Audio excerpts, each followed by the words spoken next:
This episode is brought to you by Scene, who we've partnered with to deliver all of our England daily podcasts and videos for the rest of the 2023 World Cup. Starting next week on Wisdom.com, Scene will be powering our new interactive videos, allowing you to easily skip to certain segments and find relevant articles, offers and opportunities by simply clicking directly within the video.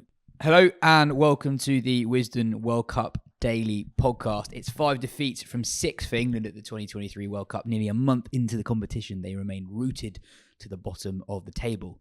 India, on the other hand, continue their march towards the semi-final. Their 100% record is still intact. They won by 100 runs, bowling England out for just 129. I'm Yas Rana, and with me today is Joe Harman and Mark Butcher. This feels familiar. Another Sunday afternoon mulling over an England defeat.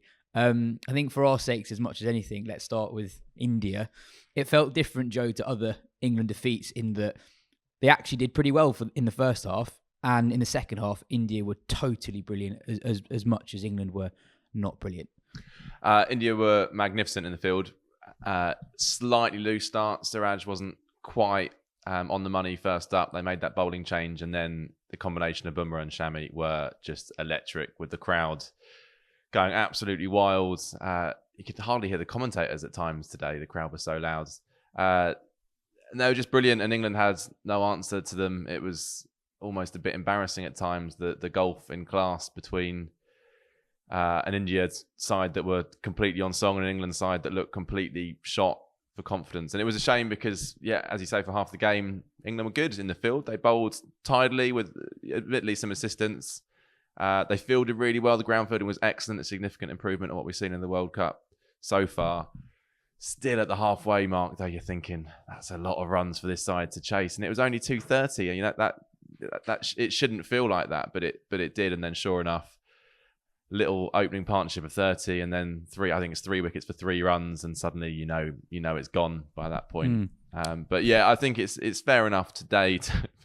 We focused quite a lot on England's struggles, as you'd expect, but India were magnificent, and I still can't see how anyone's going to stop them winning this World Cup.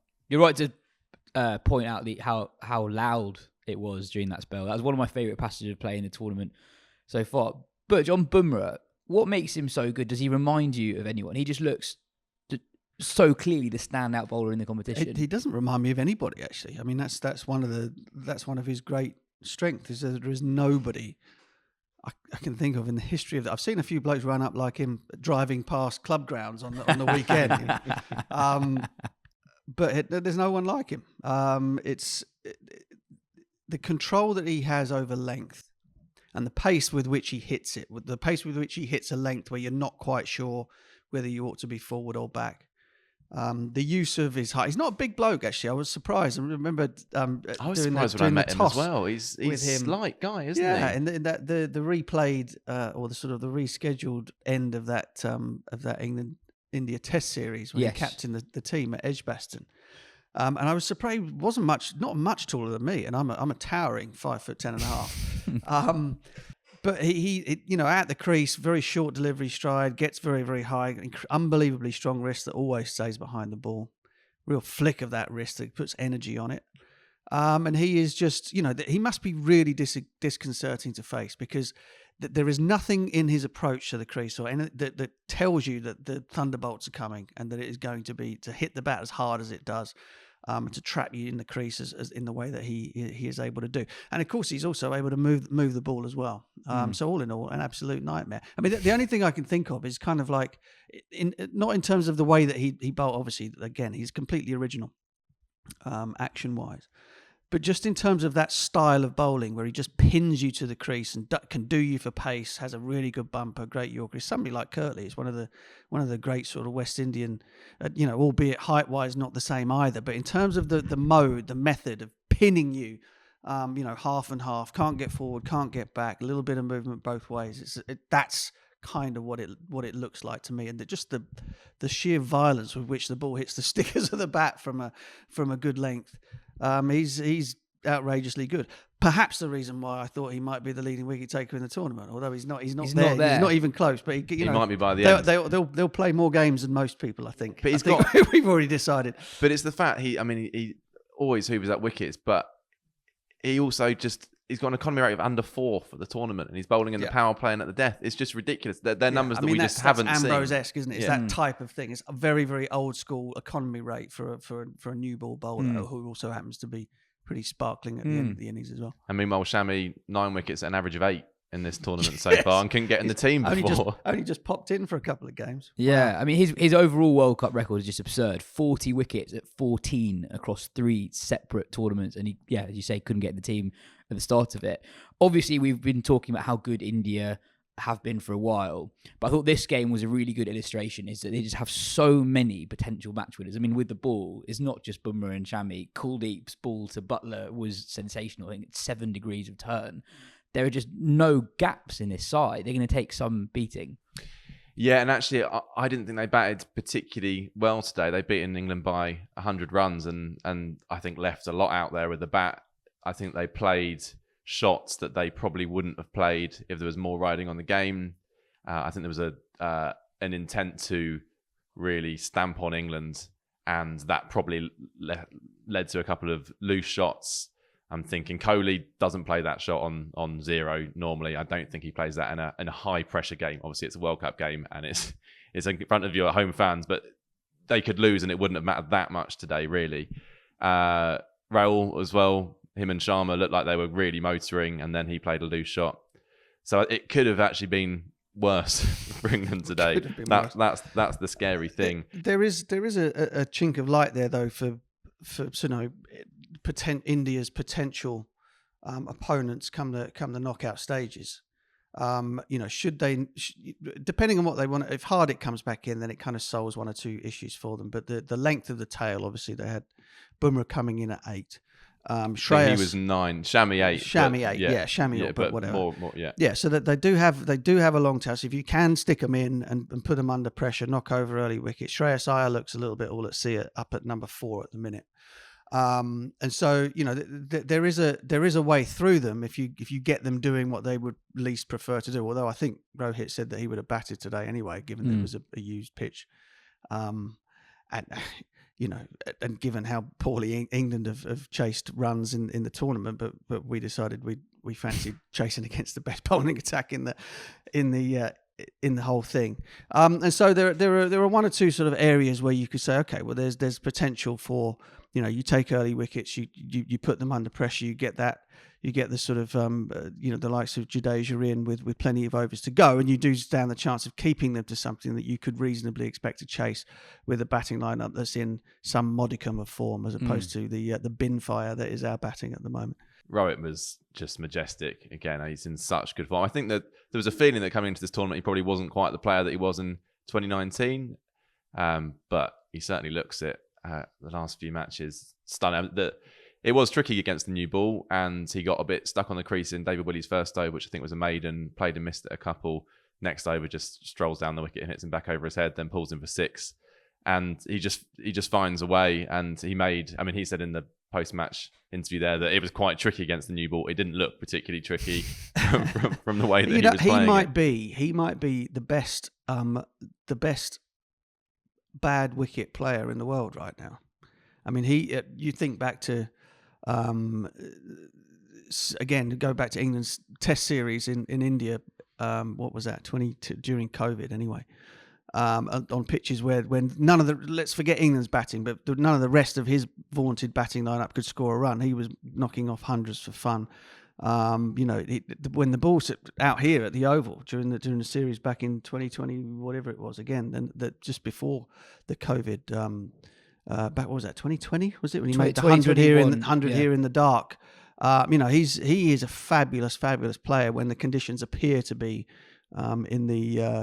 in the opposition's favour, and not in the way that you'd think back to sort of David Steele type sort of blocking the crap out of it. He's still able to hit the ball out of the park, play majestic strokes, but seems to is organised enough and has enough sort of mental capacity to kind of ride out movement and sort of forget the last ball and play the next one, which is something that our guys will kill for right now. What was the 100 he got? Another Test knock when England last toured there. He got a century on the first day. I can't remember the venue now. Was it Chennai? I think it was Chennai, Yeah, and then afterwards it looked impossible to bat on that yeah, surface. Yeah, I mean he got 160, I think it was. Yeah, I mean he might well. It's a big statement because I'm not thinking of a massive sample size here at the moment. But every time I can remember the conditions being very much in the bowler's favour. If there was one guy that stood out and made runs, it was him.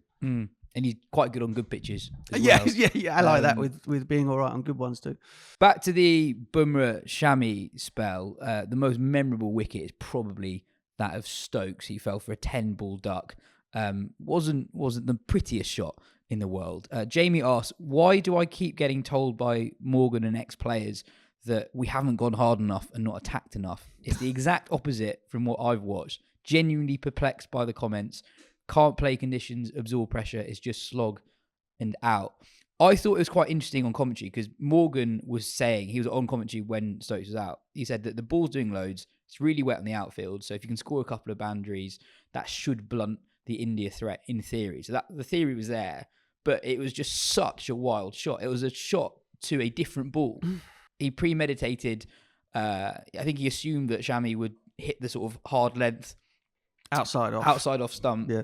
But that wasn't even close to the ball that was actually bowled. The whole thing, that whole passage was pretty tough to watch, wasn't it? I mean, again, you go back to the thinking of, if you're thinking that there's going to be dew and that the pitch is going to get easier to score on later, then you suck it up early and then and make your runs later on. You're presuming, given the decision at the toss, that the conditions are going to be not great either way, but they might get better if the dew comes in and makes a difference. But then in the first 10 overs of the game, guys are having a massive swipe. You know, there's no playing for tomorrow. There's no playing for sort of that point come 18, 20 overs where things presumably, or what you've calculated is going to happen is that they're going to get easier. You know, just a batting lineup that's shot to bits. Joe Root was so far across his stump. I don't think he had any idea how far across his stumps he was when he was out LBW, because otherwise he wouldn't have reviewed it. I mean, the bags are packed and they're on their way back in their heads. But, you know, what was the guy's name who sent that? Jamie. Jamie. Have a listen to the previous one from England's last game. And I have a rant for about a good 3 or 4 minutes about the difference between playing 2020 cricket, where the single is something that is given to you, and where in 50 over the single has to be earned or made by the batters because of the difference in the way that fields attack and defend depending on the length of the game. And again, that was pretty much exactly the same thing. You've got a bit of pressure on at the beginning, and England, whilst it's going fine and they're smashing and they're hitting boundaries, all good, great. But then it comes to a complete standstill. Dots everywhere. Cannot get off strike. Can't knock the ball through the field. Infield gets in tighter and tighter. That's the difference between playing very, very short form cricket and 50 over cricket, where the single is actually a very important thing to be able to do, and the opposition is not willing to give one to you as it does in the short form game. I think Stokes' dismissal obviously looks really ugly, but I don't think it can be taken in isolation from that delivery. I take Jamie's point, but I think he did try and kind of absorb some pressure. It was a 10-ball duck. 10 balls? It's not. It's only 10 balls. I know it's not a huge amount of balls, but he had tried and he was just playing and missing. It looked to me like he was like, well, I'm going to have to play a shot because I can't do. I'm going to get out otherwise. Didn't he? I just seem to remember him being none off 60 or something in the Great Headingley knock of 2019. You know, run rate might have creeped up by that point, but it still wouldn't have crept up to a point where you're not going to have to defend for that length of time in a 50 over game. Something will give at that point. The bowlers have to come off. They've only got a limited amount of overs to bowl. Look, I'm not having a go at Ben. I mean, it's symptomatic of England's sort of lack of being able to think their way through the periods where things are not in their favour. You know, the sun is not always shining. In fact, it hasn't done at all when England have batted, you know, or at least they've made it look like it. It isn't always easy that you can just put your foot down and smash the crap out of it. On Root, Crickviz posted a truly extraordinary stat about Root. So in 18 innings since the 2019 World Cup, Root averages 4.5 in the batting power play. So 18 innings, 50 runs off 132 deliveries, 11 dismissals in that time. That is crazy for a player as good as Root, who's been going okay against the Red Bull in that time as well. Joe, what do you make of that? That's just so weird for England Premier player to be that short of runs against a new ball. is a shock. I mean, there's been a lot of puzzles about England's World Cup campaign, but I think that the two that have puzzled me most are the fact that Chris Woke suddenly couldn't bowl where he wanted to, which thankfully he was back on the money today, bowled really nicely, and Joe Root. And I didn't think that Wokes would necessarily take stacks of wickets in India, and he might well leak a few, but I thought he'd at least be able to, put the ball where he wants it to, because he's made a career out of doing that. And similarly, Root in India has got a really good 50-over record. He's got a brilliant 50-over record overall. And that shot, you just don't see Joe Root do that, really. Kind of falling over, missing it by a margin, and like Butch says, seemingly having no idea where his stumps were at the point of impact. Bairstow should have really just sent him off at that stage, but I think it's Joe Root, and he wanted to give him every chance, but there was no chance, and he ran him out in the game before. So very important context. Yeah, I'd forget. That's it for part 1. In part 2, we'll answer some of your questions. Sam asks, I know Milan has had a decent World Cup and was unstoppable in that New Zealand series, but in hindsight, should England have tried to bring in someone like Salt or Will Jacks a year in advance to keep the same balance as the side previously had? Butch, we've talked about this before, in that England were hamstrung by the schedule. It was quite hard. There wasn't that long a time to bed new players in, and Milan did so well. It was understandable why he got in. There wasn't really that much time for someone like Will Jacks to really put forward an unanswerable case. He played that Bangladesh series in the middle order. That's it, I think. But Jacks is quite an interesting one, because we were talking about central contracts the other day. 29 players have got contracts. Will Jacks is someone who's played all 3 formats for England the last year. He gets deals all around the world, yet he's not one of the 29 players, which seems perplexing. That blew my mind, actually, because I'd completely overlooked it on that list, because I just assumed that given the reasoning behind giving multi-year contracts, being that you're trying to offer players some security and give them the opportunity not to go off and play in other tournaments and turn their back on England, that he would be the guy that would get one. So we had this conversation after recording the last pod after England's debacle against Sri Lanka. I'm very surprised about that. I mean, I don't think, again, England had no idea really as to who the people pushing, or who the people might have been to have pushed themselves into this 50-over World Cup in the lead up to it, because they hadn't played any damn cricket, and not just domestically, we just hadn't played any ODIs really. And the ones that were played were so low key and so kind of, so lacking in any sort of intensity that nothing was really taken from them. But I mean, it's a decent argument. It's a massively in hindsight one. I think Milan's probably the only guy who's looked half decent in the entire batting lineup. Lovely 16 today before it all went wrong. I mean, he made 100, and he's got, there's guys that kill for the run aggregate that he's got in the tournament so far. Yeah.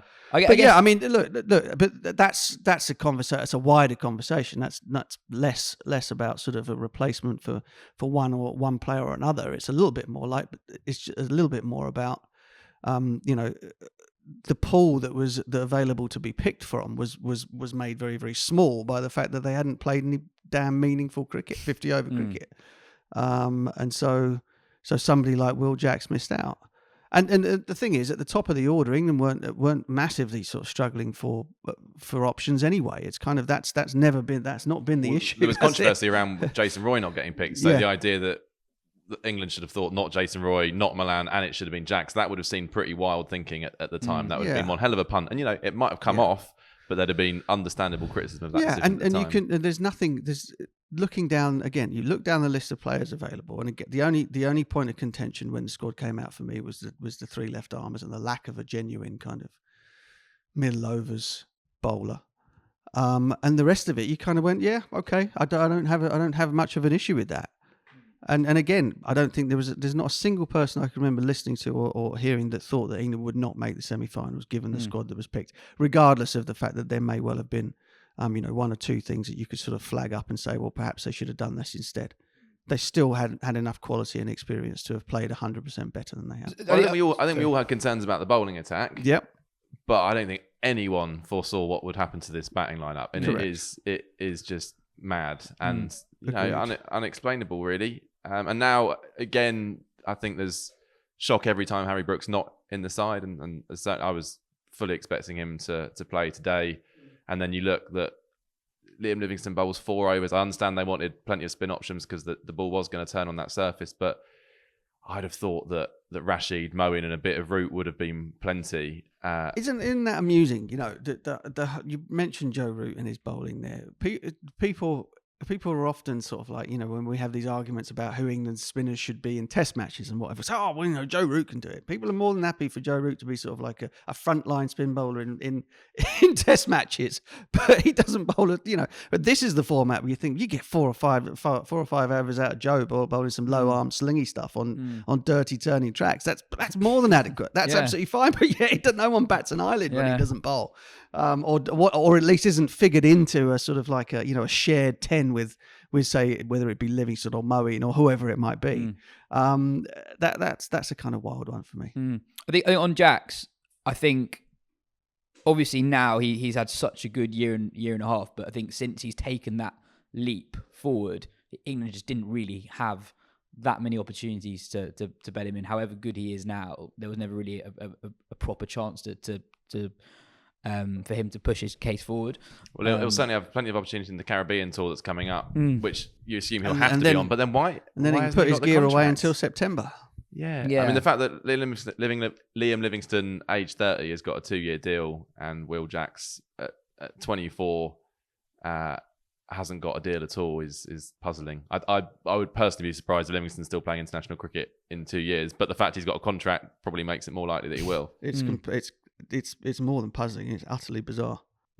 Joe, great game for David Willey. Talking of central contracts, the only one of the World Cup squad not to have one. Responded really well to that early Rohit takedown. And actually, you know, he's always sort of not a forgotten man, but he doesn't exactly excite England fans, I guess, when his name's on a team sheet.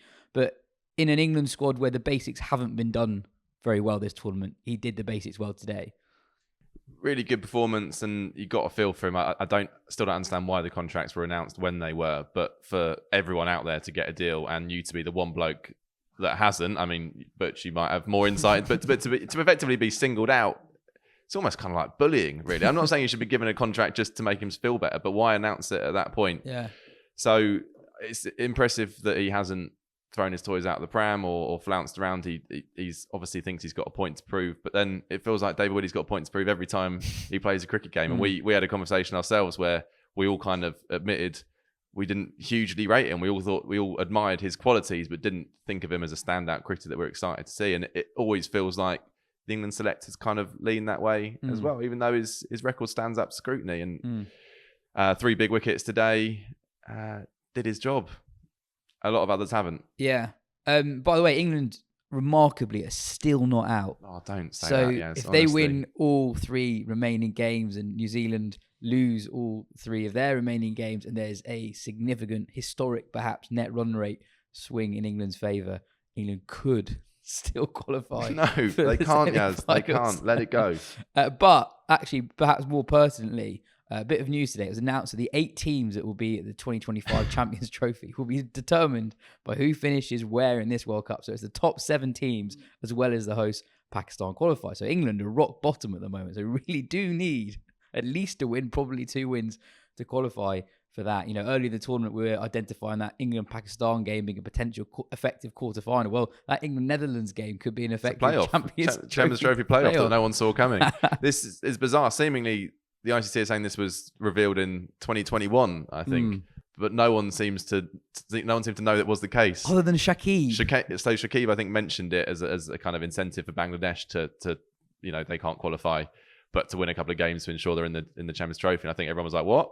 And now scrambling through them. When was this? Someone deleted the email and is having to kind of retrieve it from their junk folder. And it seems that that was always the deal, and England might not make the Champions Trophy. I mean, that's status-wise, that's huge, isn't it? I mean, again, you know, it feels a little bit as though nobody would mind too much. Do you know what I mean? I think in the in the grand scheme of things, in this country anyway, given that just the complete lack of interest really shown in 50 over cricket from the top, I'm not talking about the players, that it would seem like, well, if we didn't have to go and do that, then it probably wouldn't be a bad thing. But I mean, it's terrible, kind of, isn't it? It has to mean something. But I'm not saying that's what they're thinking, but that's how it feels, And so there is really that is something to play for. I mean, that's a huge sort of status shock if you don't make that. It should be embarrassed. They should be embarrassed if they don't. Absolutely, that should be enough of an incentive, really. And so there's a reason to kind of get that, because again, at times today it looked as though they kind of, the bags were packed and they were already on the plane in that run chase, which, let's face it, required just a little bit of getting your nut down, didn't it? Get bloody good team, great bowlers, fabulous spell between those two seam bowlers. It was only 230, and nobody really showed the sort of requisite application to try and get the job done, however ugly it might have looked in getting there, but didn't even get close. Yeah, I find the Champions Trophy thing actually fascinating because, as we've been talking about, it's not going to be these players that are going to be at the Champions Trophy if England qualify there in 2 years' time. So they're essentially qualifying for the sake of the next generation.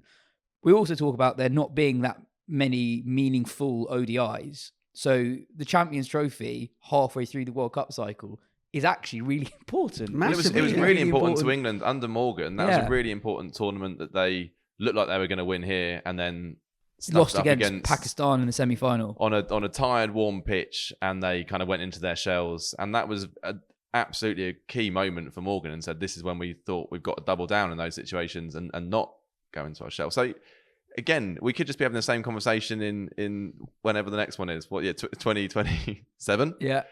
Well, of course we weren't going to do well in that tournament because we didn't take the run-up seriously. And I tell you, it's interesting. I was thinking about Morgs, and I was thinking about 2019 World Cup today. I was driving around listening on the radio, and what sort of became crystal clear in my mind was the idea that in the run-up to the home World Cup in 2019 would have been the idea that anything would have come between Owen Morgan and his team getting the right preparation leading up to it. Now, think back to, obviously, the Ashes finished end of July, right?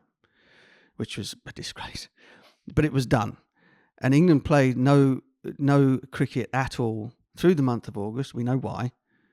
And then played sort of some half-assed September autumnal 50 over games against New Zealand as our sort of sole preparation throughout the English summer for an upcoming World Cup. And I was thinking if the World Cup had been, again, if it had been a home World Cup, a big sort of showpiece occasion at home, would England have had the sort of like the best months of the summer with pitches that might have been a little bit drier, good weather conditions? Would they have had that month of with no 50 over cricket in terms of preparation in it at all? And the answer is resoundingly no. That would have been baked in for some proper cricket. And all of this is, wildly in hindsight, and nothing is going to change the performance at the moment. But you didn't have that same sense that all of the I's were dotted and the T's were crossed in the run up to it. There was a lot of hoping it would be all right on the night, and depending upon the values of the fabulous players that we've got out there at the moment, whose records prior to this sort of have spoken for themselves, the great experience that they have, and hoping that it would all be all right on the night. And that, and the whole thing has been based on hope, and our expectation, and probably theirs, that it would be all right on the night. It turned out to be all right on the night in the World T20, if you remember. Things looked a little bit like all over the place. Didn't seem to know what was going on. Jos didn't play a single match out of 7 in Pakistan in the run up to the whatever it was. It all just seemed a little bit last minute. We won. The same approach. Whether by hook or by crook, happened on the way up into this one, and it has not been all right on the night. Yeah, I mean, they had one series in Asia in the 2 years leading up to the World Cup, and that's when they basically took a B team to Bangladesh. There was an interesting tweet that did the rounds today from at Cricket Jim 1, who posted the 11 that played the first game of the New Zealand series in 2015 with the age of each player, and I just sort of forgot how young they were. Roy 24, Hales 26, Root 24, Morgan 28, Stokes 24, Buttler 24, Billings 27, Rashid 27, Jordan 26, Plunkett 30, Finn 26. So it feels it could be that the ODI side has a very similar age profile. When the next time they play home ODI, I think, which is in September next year. Just finally, Joe, what do you think England should do for the remaining games in terms of player selection? I still think they need to pick the team that they think will win matches. I don't think they can just start picking players for the sake of it, to just give them a run out. They haven't got the scope to do that. There's only 4 guys out of it. I mean, I think Brooke has to play, right? Brooke has to play. There's every reason to say to Ben Stokes, right, go and get whatever you need done. Prepare for the India Test match series. We don't want to see you between now, until you're ready and fit and ready to lead the team in that. There's no value in him being in the side. You could potentially argue the same with Mark Wood, who will be vital in that India Test series. Atkinson could perform a similar role, and you could make experience. You could absolutely make that argument based on his numbers. He's barely taken a wicket and is going at 8s. So I mean, you're not losing anything by him not playing. So absolutely, I would have no issue with that whatsoever. Obviously, fitness allowing, because with only four substitutes from the 11 play today, somebody gets a niggle, you're struggling a little bit anyway. But that's, I think that's just common sense, isn't it? Both of those two blokes will be very, very important for England in that Test match series, and will not play, as far as I'm concerned. I cannot see how either of those two play another one-day international for England after this World Cup, and that goes for 90% of the rest of the 11 playing today. So, I mean, from that score, it doesn't matter. The thing that does matter, of course, is trying to win those games in order to try and qualify for the Champions Trophy. So you've got to put the best side you can out there on the park, but leave out players that are kind of neither here nor there in terms of performance, and are more important to you in another theatre. Yeah, I mean, you could argue that Atkinson was a little bit unlucky to be dropped. Obviously, everyone went for mountains of runs against South Africa, but he went for a bit less than most bowlers. Slapped it around the bat and had some fun. And they really, really need some freshness in that side at the moment, more than anything else. And a combination of him and Brooke would bring that. Just listening to Butch there, just talking about England really need to get their act together to qualify for the Champions Trophy. Just imagine, I never thought we'd be saying that line. Thinking that would be the narrative with 3 games to go. Most important part of the tournament now. Well, I mean, you have to, I suppose. I mean, the other side of it is to try and give people a sort of like a focus for the final 3 games, isn't it? Because otherwise it's pretty grim. I mean, it's grim anyway. But have we discussed on any of the podcasts yet? And this isn't for now. But has there been a worse defence of a world title in sport? That sounds like a great discussion for the weekly show. Yeah, but let any listeners tell us what's been a worse world title defence than England's. It's hard to be worse. Anyway, that's it for today. Tomorrow we've got Afghanistan, Sri Lanka, which is a genuinely really important game. So both sides have got 2 wins after 5 games. So one of them will have 3 after 6, which will take them within 1 win of Australia and New Zealand, who currently occupy positions 3 and 4 in the points table. So should be a really good game. Join us for that at around about the same time tomorrow. Cheers, Mark. Cheers, Joe. We'll see you tomorrow.